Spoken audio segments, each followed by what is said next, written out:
Hey, NOBTS and Level College and everybody else. Hope that you're doing well in the middle of this pandemic, pressing through and finding a way forward together.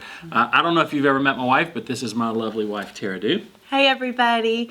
I look forward to maybe one day meeting you in person when all this is over if I haven't had a chance to meet you yet. But good morning and hello. We want to just say something very quickly to the families because I know that this is a time where folks are struggling in lots of different ways. Your normal has been shattered. You're in patterns and rhythms that perhaps are unfamiliar to you. And in addition to that, there's a lot of stress associated with this. And then perhaps there's loss of jobs and things like that. So we just want to say something to the families as a whole, to husbands and wives, just as ways forward to think through as a family. So one thing that often moms and dads will say is we are just stressed on time. We don't have time. And God has gifted us with the gift of time during this coronavirus. And so I just want to encourage you today, make the most of that time. Maybe there is a recipe you've been wanting to try or a way to involve children in your normal patterns with helping with chores around the house, making new meals together. But one thing especially that the Dew family loves is our dinner table time. I think something that is really important and has been sometimes lacking in families in America is gathering around the dinner table because baseball games and dance practices and other things are often pulling families apart in the evenings. And so during this coronavirus, take the time to sit around the dinner table as a family. One thing that we have loved doing with our kids since they were little is we light candles at the dinner table. And then whoever's on their best behavior gets to be the one who blows it out at night. And you'd be surprised how that makes children really want to behave. We also play the high-low game at the dinner table. We share a high about our day and a low about our day. And so maybe that's something that you could do in your families too, to really just make the most of this time that you have with your family around the dinner table.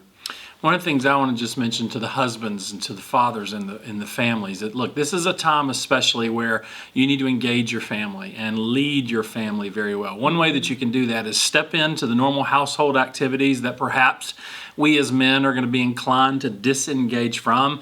Get up and help with the dishes, help with the meal, help with the laundry, help with those types of cleaning activities. Remember that your wife is perhaps going stir crazy during this time because this is a different normal for her. So look to find ways that you can engage in those normal household activities.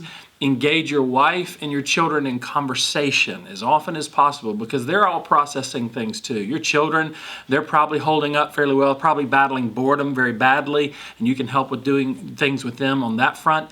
But there's probably also questions that they have, stress that they're bearing even at this age. So dialogue with them, engage them about those things with things like Tara mentioned, like the high-low game.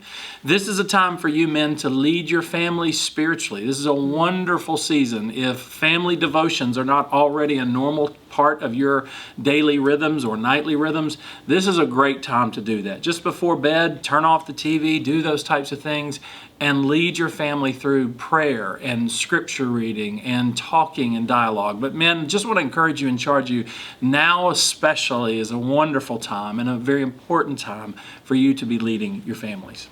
Another thing that we love doing at nights is we love doing movie nights or playing board games as a family. And in this time when maybe also husbands and wives aren't able to go on dates, be creative with the gift of time that you've been given. After you put the kids to bed, watch a movie just with your spouse, play a game just with your spouse.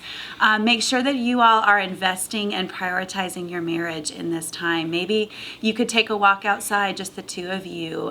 Stay connected and prioritize your marriage and time spent with your spouse, especially during this time. And I think communication is a key way that we can do that. Make sure you're connecting with your spouse on more than just a business partner level where you're going through the day in and day out activities. Actually process what's going on. How are you feeling emotionally?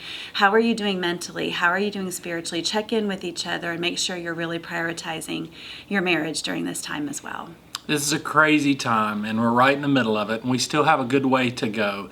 And if we're not intentional during this season, our children, our spouse, they're going to struggle in ways, and that's going to have an effect on the family.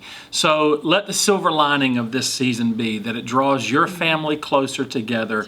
Husbands and wives, lead your families, love towards one another in everything that you do. And then when we come out the other side, may those types of things be the new normals of our lives and of our families. But let's not let the the enemy get a foothold in our families through this time. Instead, let the opposite be true. Let the Lord be stronger in your life right now during this season as we make it through the other side, which we will. The Lord will get us through. So God bless you. We love you, and we just want to encourage you today to stay the course with your families. We're praying for you.